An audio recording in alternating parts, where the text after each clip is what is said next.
In medieval times, on a wedding night, the entire village would enter the bride and groom's bedroom. Guests would watch the couple unite, scream and cheer, and sometimes even stay in the bedroom. This was just the beginning. Medieval wedding traditions were so barbaric and disgusting that modern people would want to vomit when they heard them. And if you had been forced to marry in that era, you would probably have left your wedding with more trauma than joy. Let me know in the comments where you're watching from and what time it is for you. It's always fascinating to see who's joining us from around the world. Now, dim the lights, maybe turn on a fan for that soft background hum, and let's ease into tonight's journey together. Marriage in medieval Europe wasn't the romantic celebration we know today. It was a brutal public spectacle designed to humiliate, control, and psychologically break both bride and groom into accepting their new social roles. These weren't just quirky old customs that seemed strange to modern eyes. They were systematic rituals of degradation that served specific purposes in a society built on rigid hierarchy and the complete subjugation of women. The wedding traditions that developed during the medieval period were deliberately designed to strip away individual dignity and privacy, transforming what should have been an intimate milestone into a community-controlled performance where the couple had no agency over their own bodies or choices. Every aspect of the medieval wedding, from the pre-ceremony preparations to the post-consummation celebrations, was calculated to reinforce social control while satisfying the voyeuristic appetites of communities that had few other forms of entertainment. These barbaric customs weren't accidents or primitive misunderstandings. They were sophisticated tools of social engineering that kept entire populations under control through shame, fear, and the complete elimination of personal autonomy during life's most vulnerable moments. The ordeal of a medieval wedding began long before the actual ceremony, with pre-wedding rituals that were designed to strip the bride of her individual identity and prepare her for a life of complete submission. These preparatory customs were often more psychologically damaging than anything that followed, as they served to break down the bride's sense of self-worth and personal autonomy while she was still in a position where she might theoretically resist what was happening to her. The process of bride preparation was a community event that involved every woman in the village or noble household, but it wasn't the supportive, celebratory experience that modern bridal preparations represent. Instead, it was a systematic humiliation ritual where older women would examine, critique, and often physically abuse the bride under the guise of preparing her for married life. The bride had no choice but to submit to whatever these women decided was necessary, no matter how degrading or painful. One of the most widespread and horrifying customs was the public examination of the bride's virginity, conducted by a panel of older women who were considered qualified to determine whether she was pure enough for marriage. This examination wasn't a discreet medical procedure. It was often performed in front of multiple witnesses, with detailed discussions of the bride's anatomy and sexual history. Women who failed this examination could be publicly shamed, beaten, or even killed, depending on local customs and the social status of the families involved. The virginity examination process was deliberately designed to be as humiliating as possible, with the bride forced to undress completely, while strange women probed and prodded her body while discussing her worthiness in crude clinical terms. The examiners would often make pronouncements about the bride's moral character based on their physical findings, creating a pseudo-scientific justification for what was essentially ritualized sexual assault performed in the name of social custom. Haircutting and styling rituals represented another form of psychological assault, disguised as preparation.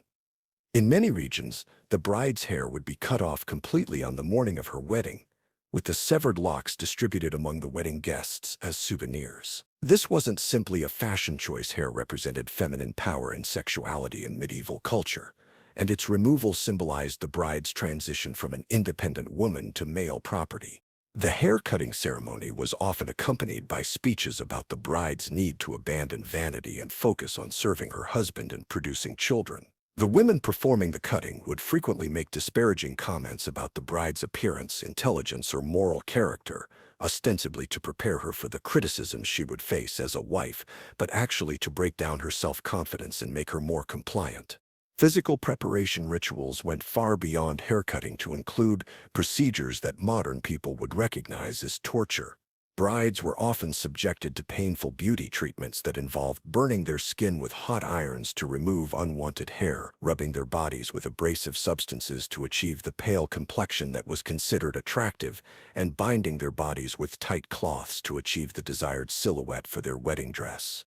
These beauty treatments were performed without any consideration for the bride's comfort or consent, and they often resulted in permanent scarring, infection, or other physical damage. Women who complained about the pain were told that suffering was necessary to make them worthy of marriage, creating a direct association between femininity and the acceptance of abuse that would characterize their entire married lives. The clothing rituals surrounding medieval weddings were designed to reinforce the bride's loss of individual identity and her transformation into a symbol of family honor, rather than a person with her own desires and preferences. Wedding dresses were often family heirlooms that had been worn by previous generations of brides, symbolizing the bride's insertion into a lineage of women who had all surrendered their independence to serve male family interests. But the clothing itself was often deliberately uncomfortable, restrictive, and even dangerous. Wedding dresses were designed to prevent the bride from moving freely, eating normally, or even breathing comfortably. The tight corseting, heavy fabrics, and elaborate headdresses served to remind the bride constantly that her body was no longer her own and that her comfort was less important than her appearance and symbolic function. Jewelry and accessories were often locked onto the bride's body in ways that made them impossible to remove without assistance, symbolizing her helplessness and dependence on others for even the most basic needs. Some brides were literally chained into their wedding attire with locks that could only be opened by their fathers or future husbands, making their powerlessness visible and undeniable. The psychological preparation rituals were perhaps even more damaging than the physical ones, as they involved systematic attempts to destroy the bride's sense of self-worth and replace it with acceptance of abuse and degradation. Older women would spend hours lecturing the bride about her inferiority, her duty to submit to whatever her husband demanded, and the terrible consequences that would befall her if she showed any sign of independence or resistance. These lectures often included graphic descriptions of the sexual acts the bride would be expected to perform, delivered in deliberately crude and frightening language designed to traumatize rather than educate. The goal wasn't to prepare the bride for a fulfilling sexual relationship, but to terrify her into complete compliance with whatever her husband might demand of her. Religious preparation added another layer of psychological manipulation, with priests and other religious authorities using the bride's fear of divine punishment to reinforce the social messages about female submission and male authority. Brides were told that resistance to their husbands was equivalent to resistance to God, and that any suffering they experienced in marriage was deserved punishment for the inherent sinfulness of their female nature. The final stage of pre-wedding preparation often involved the bride being forced to confess her sins publicly, including any thoughts of resistance or independence she might have entertained. This confession was designed to break down her psychological defenses completely, leaving her feeling guilty, ashamed, and deserving of whatever treatment she received from her husband and his family. The medieval wedding ceremony itself was a carefully choreographed public spectacle designed to reinforce social hierarchies, while providing entertainment for communities that had few other diversions from their harsh daily lives. Unlike modern weddings, which focus on celebrating the couple's love and commitment, medieval ceremonies were primarily concerned with demonstrating male dominance, family honor, and community control over individual lives. The church portion of the ceremony, while ostensibly religious, incorporated numerous customs that would be considered deeply offensive by modern standards. The bride was literally handed from her father to her husband like a piece of property, with the exchange often accompanied by the physical transfer of money, land deeds, or other valuables that represented her worth as a commodity rather than a person. During the religious service, the bride was required to kneel while the groom remained standing, symbolizing her inferior status in the relationship. The vows themselves were not mutual promises of love and respect, but one-sided oaths of obedience that only the bride was required to make. She promised to serve, honor, and obey her husband in all things, while he made no reciprocal commitments to treat her with kindness or consideration. The priest would often deliver a sermon about the bride's duty to submit to physical punishment if she displeased her husband, using biblical quotations to justify domestic violence as not just acceptable, but divinely mandated. These sermons were designed to prepare the community to ignore any signs of abuse they might witness in the future, while giving the husband explicit religious permission to treat his wife however he saw fit. The ring ceremony involved customs that were deliberately designed to humiliate the bride while demonstrating the groom's ownership of her body. In some regions, the groom would place rings not just on the bride's finger but on her toes, around her neck, and through piercings in her ears or nose, symbolically claiming every part of her body as his property. The bride was not allowed to refuse these rings or to remove them later without her husband's permission. Some wedding ceremonies included what were euphemistically called purity tests that were performed in front of the entire congregation. These involved the bride being examined by designated women who would announce to the assembled crowd whether she was worthy of marriage, often in graphic detail that would be considered sexual assault by modern standards. Brides who failed these tests could be immediately rejected, leaving them socially ruined and economically destitute. The community participation aspects of medieval wedding ceremonies were particularly cruel, with customs that encouraged guests to mock, humiliate, and physically abuse the bride under the guise of tradition and celebration. Guests would throw rotting food, animal waste, and other disgusting substances at the bride, ostensibly for good luck, but actually to reinforce her powerlessness and the community's right to treat her however they pleased. One widespread custom involved the bride being forced to eat or drink revolting substances prepared by the wedding guests, including mixtures of alcohol, animal blood, raw eggs, and various bodily fluids.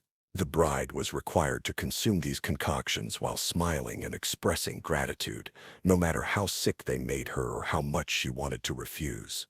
The community often demanded that the bride perform degrading acts during the ceremony, such as crawling on her hands and knees, barking like a dog, or allowing herself to be ridden like a horse by children from the village. These humiliations were justified as traditional games that brought good fortune to the marriage, but they served the obvious purpose of breaking down the bride's dignity and self-respect.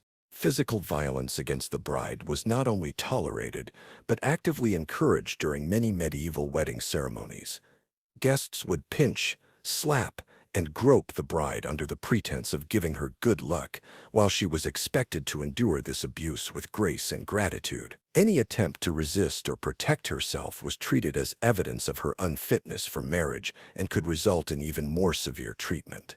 The feast portion of medieval weddings was designed to get the entire community drunk and aroused before the evening's main entertainment, the public consumption of the marriage. The food served at these feasts was often deliberately designed to be aphrodisiacal or intoxicating, with the explicit goal of creating a sexually charged atmosphere that would enhance the voyeuristic pleasure of the wedding ceremony to follow. During the feast, guests would make increasingly crude jokes and comments about the bride's body and the sexual acts she would soon be performing, while she was required to sit silently and endure this harassment with apparent good humor. The groom was often encouraged to fondle and abuse the bride publicly during the meal, demonstrating his ownership of her body to the assembled crowd. Dancing and entertainment during medieval wedding feasts frequently involved the bride being passed from man to man like an object, with each dancer allowed to touch, kiss, and grope her as he pleased. The bride had no right to refuse any partner or to object to any treatment she received, and any sign of resistance was met with mockery and increased abuse from the crowd. The gift-giving ceremonies that accompanied medieval weddings often involved presents that were designed to humiliate the bride or remind her of her powerlessness. Common gifts included whips and other instruments of punishment that the groom could use to discipline his wife, locks and chains to restrain her if necessary, and various devices designed to prevent her from engaging in adultery or other forbidden behaviors. Some communities had customs involving the bride being auctioned off to the highest bidder among the wedding guests, with the groom required to pay whatever price was demanded to reclaim his wife. This practice reinforced the notion that the bride was a commodity whose value could be determined by market forces rather than a person with inherent worth and dignity. Religious authorities often participated in the humiliation of the bride by delivering sermons during the feast that detailed her inferiority, her duty to accept whatever treatment her husband provided, and the terrible punishments that awaited disobedient wives in the afterlife. These sermons were designed to break down any remaining resistance the bride might have to the abuse she was about to experience. The transition from the public ceremony to the private bedding was marked by rituals that served to transfer ownership of the bride from her family to her husband while providing maximum entertainment for the assembled crowd.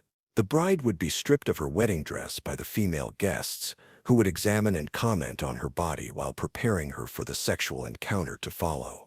The bedding ceremony represented the climax of medieval wedding barbarism, transforming what should have been the couple's most intimate moment into a public spectacle that satisfied the voyeuristic appetites of entire communities, while completing the bride's psychological destruction. This wasn't simply a matter of outdated customs that seem strange to modern sensibilities. It was a deliberately designed ritual of sexual humiliation that served specific social and psychological functions in medieval society.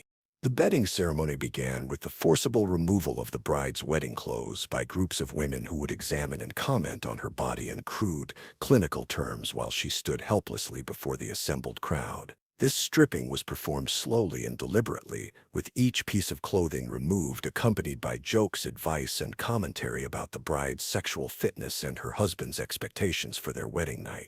The bride was not allowed to cover herself or show any sign of modesty during this process, as such behavior was considered evidence of unwillingness to fulfill her marital duties. Women who tried to preserve any remnant of privacy or dignity were physically restrained and forced to submit to the examination, while the crowd mocked their embarrassment and resistance. Meanwhile, the groom was subjected to his own preparation ritual that, while less psychologically damaging than what the bride endured, still involved public humiliation and loss of privacy. Male guests would strip him naked while making crude jokes about his sexual performance and anatomy, often comparing him unfavorably to other men in the community or making predictions about his ability to satisfy his wife. The prepared couple was then escorted to the marriage bed by the entire wedding party, with guests carrying candles, singing bawdy songs, and making increasingly explicit comments about the sexual acts they expected to witness. The procession to the bedroom was designed to build anticipation and excitement among the spectators, while maximizing the couple's humiliation and anxiety about what was to come. The marriage bed itself was often decorated with symbols of fertility and sexuality that were designed to be visible to the watching crowd. Flowers, fruits, and other objects with sexual symbolism were arranged around the bed, while the sheets were specially prepared with herbs and substances that were supposed to enhance sexual performance or ensure conception. Once the couple was in bed, the real spectacle began. Rather than allowing them privacy for their wedding night, the entire wedding party would crowd into the bedroom to watch the consummation of the marriage. Guests would position themselves around the bed, sometimes sitting on chairs or benches that had been specifically arranged for optimal viewing, while others stood or even climbed onto furniture to get better views of the proceedings. The watching crowd was not expected to remain silent during the couple's intimate encounter. Instead, guests would cheer, offer advice, make crude comments, and even place bets on various aspects of the sexual performance they were witnessing. The noise and commentary were designed to ensure that the couple could never forget they were performing for an audience rather than expressing genuine intimacy. Some communities had elaborate scoring systems for judging the couple's sexual performance, with designated observers taking notes on duration, enthusiasm, technique, and evidence of the bride's virginity. These scores would be announced to the crowd and sometimes even recorded for posterity, creating permanent documentation of the couple's most private moments.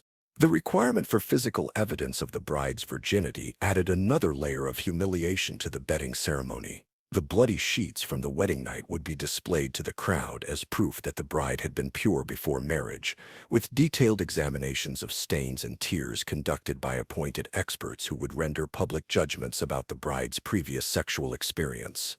Brides who failed to produce sufficient blood evidence of their virginity could face immediate punishment ranging from public shaming to physical violence or even death. The pressure to demonstrate purity led some families to use animal blood or other substances to fake the evidence, but discovery of such deception could result in even more severe consequences for the bride and her family. The duration of the bedding ceremony was determined not by the couple's needs or desires, but by the entertainment value for the watching crowd. Guests expected a certain amount of performance for their investment in wedding gifts and celebration, and couples were required to continue their intimate activities until the audience was satisfied with what they had witnessed. Some particularly cruel communities had traditions that required the couple to perform specific sexual acts on demand from the watching crowd, with guests calling out instructions or requests that the couple was obligated to fulfill regardless of their personal comfort or preferences. Refusal to comply with these demands could result in the marriage being declared invalid or the couple facing social ostracism. The psychological impact of the bedding ceremony on both bride and groom was devastating and long-lasting. For the bride, who had already endured hours or days of humiliation and abuse, the public violation of her most intimate moments completed her transformation from an individual person into a sexual object, whose value was determined entirely by her ability to satisfy male desires and produce children. The trauma of having their wedding night turned into public entertainment created lasting psychological damage that affected the couple's ability to develop genuine intimacy or trust in their relationship. Many couples never recovered from the shame and violation they experienced during their bedding ceremony, leading to marriages characterized by emotional distance, sexual dysfunction, and mutual resentment. The community's insistence on witnessing and judging the couple's sexual performance also created ongoing pressure to maintain certain standards of marital behavior. Couples knew that their neighbors and relatives had detailed knowledge of their intimate activities and would continue to monitor and comment on their sexual relationship throughout their marriage. The bedding ceremony also served to reinforce gender roles and power dynamics by demonstrating male sexual dominance in the most graphic possible terms. The bride's lack of choice or control over what happened to her body was made visible to the entire community, establishing precedents for how she could expect to be treated throughout her married life. For many medieval women, the bedding ceremony represented their first sexual experience, making the trauma even more severe and long-lasting. The association of sexuality with public humiliation, pain, and powerlessness created psychological damage that affected not just their marriages, but their relationships with their own bodies and their understanding of feminine worth. The morning after the bedding ceremony often included additional rituals designed to extract maximum entertainment value from the couple's suffering. Guests would return to examine the physical evidence of the night's activities, interview the couple about their experiences, and often demand repeat performances for those who had missed the initial show. The aftermath of medieval wedding ceremonies created lasting psychological and social damage that extended far beyond the immediate trauma of the barbaric rituals themselves. The systematic humiliation and abuse that characterized these celebrations served specific functions in medieval society, but they came at an enormous cost to individual mental health, marital relationships, and social cohesion that affected entire communities for generations. The most immediate and obvious victims of medieval wedding brutality were the brides, who bore the brunt of the psychological and physical abuse that these ceremonies involved. Women who survived their wedding ordeals often developed what modern psychologists would recognize as severe post-traumatic stress disorder, characterized by nightmares, anxiety attacks, depression, and an inability to form healthy, intimate relationships even with their own husbands. The sexual trauma inflicted during the bedding ceremony was particularly devastating because it occurred at a crucial moment when young women were supposed to be forming their first intimate bonds with their husbands.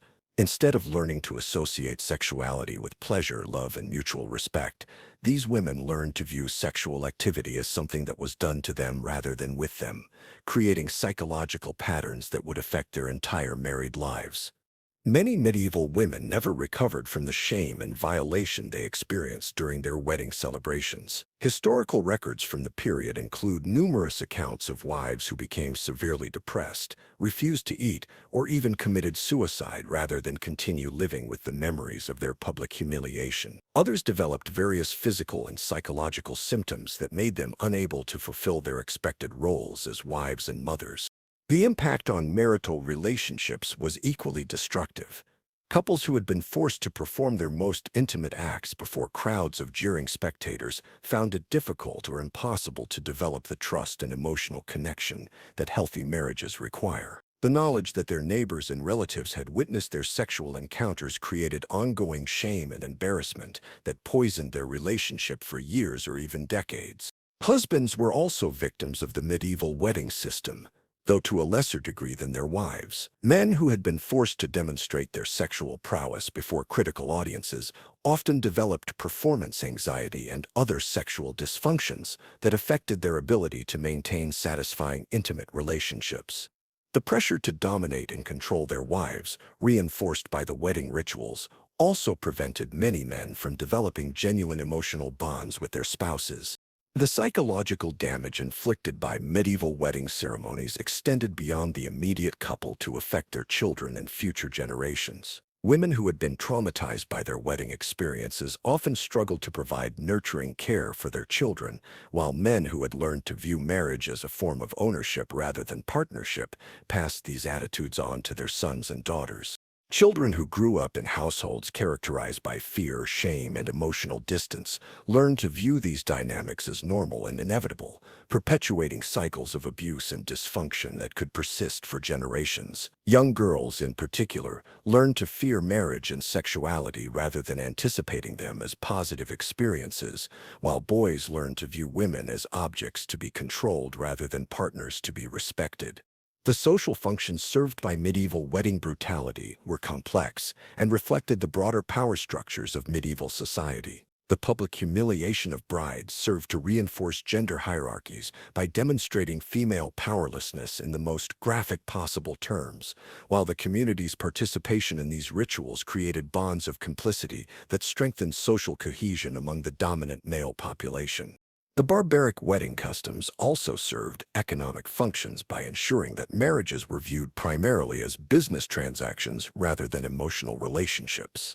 By stripping away any romantic or sentimental aspects of marriage through deliberate humiliation and trauma, these rituals reinforced the notion that women were valuable primarily for their reproductive capacity and economic contributions rather than their individual worth as human beings.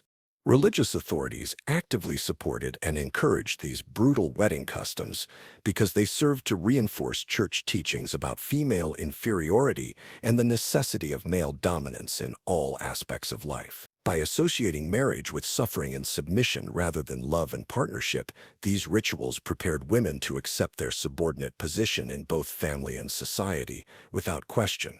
The psychological control mechanisms embedded in medieval wedding ceremonies were remarkably sophisticated and effective. By traumatizing women at the moment of their transition from daughters to wives, these rituals created lasting psychological vulnerabilities that made them easier to control throughout their married lives. Women who had been broken down through wedding humiliation were less likely to resist domestic violence, marital rape, or other forms of abuse. The community surveillance aspects of medieval weddings also created ongoing mechanisms of social control that extended far beyond the wedding day itself. Neighbors and relatives who had witnessed the couple's most intimate moments felt entitled to monitor and comment on their marriage indefinitely, creating pressure to conform to community expectations about appropriate marital behavior. The normalization of sexual violence through wedding rituals had broader implications for medieval society's tolerance of rape, domestic abuse, and other forms of violence against women. Communities that routinely participated in the sexual humiliation of brides found it easier to ignore or excuse other forms of gender-based violence, creating cultures where women had little protection from abuse. Economic factors also played a role in perpetuating these brutal customs, as wealthy families often competed to stage the most elaborate and shocking wedding celebrations as displays of their power and status. The suffering of the bride became a form of conspicuous consumption, with families investing considerable resources in creating spectacles that would be remembered and talked about for years. The gradual decline of these barbaric wedding customs reflected broader changes in medieval society, including the rise of courtly love traditions that emphasized romantic attachment, increased literacy that exposed people to alternative cultural models, and growing influence of reformed religious movements that promoted more humane treatment of women. However, the elimination of the most extreme wedding brutalities was a slow and uneven process that took centuries to complete. Many communities clung to these traditions long after they had been abandoned elsewhere, and vestiges of the underlying attitudes about female inferiority and male dominance persisted in marriage customs well into the modern era.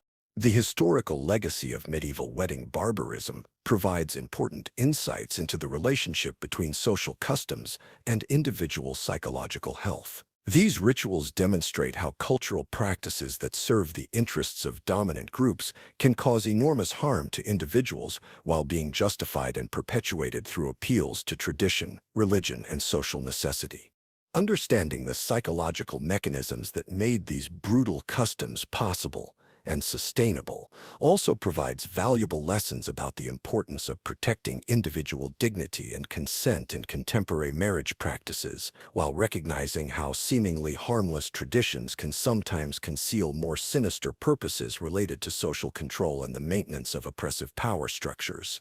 The barbaric wedding customs of medieval Europe reveal one of the darkest chapters in the history of human relationships, demonstrating how entire societies can normalize and celebrate practices that cause enormous psychological and physical harm to their most vulnerable members. These weren't simply quaint old traditions that seem odd to modern sensibilities. They were sophisticated systems of social control designed to break the human spirit and enforce rigid hierarchies through ritualized trauma. The systematic humiliation and abuse that characterized medieval weddings served specific functions in maintaining social order, but they came at an enormous cost to individual mental health and human dignity. The trauma inflicted on countless brides and grooms created lasting psychological damage that affected not just their own lives, but those of their children and future generations, perpetuating cycles of dysfunction and abuse that took centuries to overcome. Perhaps most disturbing is the recognition that these brutal customs didn't exist in isolation. They were supported and actively encouraged by religious authorities, legal systems, and community leaders who understood their power to control and subjugate populations through fear and shame. The enthusiastic participation of entire communities in these rituals of degradation reveals how easily ordinary people can be convinced to participate in the systematic abuse of others when such behavior is sanctioned by authority and tradition. The gradual elimination of these practices represents genuine progress in human civilization's treatment of women and recognition of individual dignity and consent. However, the historical example of medieval wedding barbarism serves as a crucial reminder of how quickly social progress can be reversed when societies abandon their commitment to protecting individual rights and human dignity. Modern couples planning their weddings might occasionally complain about demanding relatives, expensive venues, or complicated logistics, but they can at least be grateful that their celebrations will be based on love and mutual respect, rather than ritualized humiliation and public degradation. The contrast between medieval and modern wedding customs demonstrates just how far human civilization has advanced in recognizing the fundamental worth and dignity of every individual.